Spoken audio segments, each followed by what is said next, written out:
എന്ത് കാര്യവും പറയാനുള്ളത് ആരുടെ മുഖത്ത് നോക്കി ഞാൻ പറയും അല്ലേ. അപ്പോൾ കാരണം എൻ്റെ മക്കളെ വിട്ടിട്ട് എനിക്ക്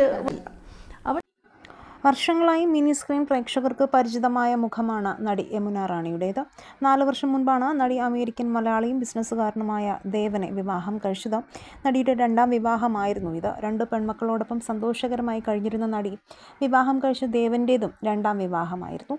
സോഷ്യൽ മീഡിയയിൽ സജീവമായിരുന്ന ഇരുവരും മാസങ്ങളായി ഒരുമിച്ച് ആരാധകർക്ക് മുന്നിലേക്ക് എത്തിയിട്ട്.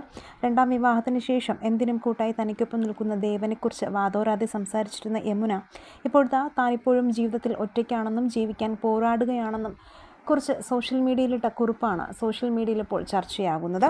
ഈ പോസ്റ്റ് വന്നതോടെ താരം ഡിവോഴ്സായി എന്ന തരത്തിലാണ് ചില ഓൺലൈൻ ചാനലുകൾ വാർത്ത പുറത്തുവിട്ടത്. എന്നാൽ ഈ വാർത്തയിൽ പ്രതികരിച്ച് താരം തന്നെ രംഗത്തെത്തിയിട്ടുണ്ട്. ഞാൻ ഒറ്റയ്ക്കായി എന്ന് പറഞ്ഞത് ഇമോഷണലി ഞാൻ ഒറ്റയ്ക്കായി എന്നാണ്.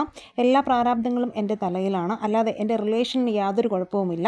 എൻ്റെ അച്ഛൻ്റെ ഓർമ്മകളിൽ ഹൃദയം നുറുങ്ങി കുറിച്ച് വാക്കുകളാണ് നിങ്ങൾ ആവശ്യമില്ലാതെ വളച്ചൊടിക്കുന്നത്. ഞാനും എൻ്റെ ഭർത്താവുമായി യാതൊരുവിധ പ്രശ്നങ്ങളോ വേർപിരിഞ്ഞിട്ടോ ഒന്നുമില്ല. ആവശ്യമില്ലാതെ വാക്കുകൾ വളച്ചൊടിക്കരുതെന്നും താരം കമൻറ്റിൽ പറയുന്നു.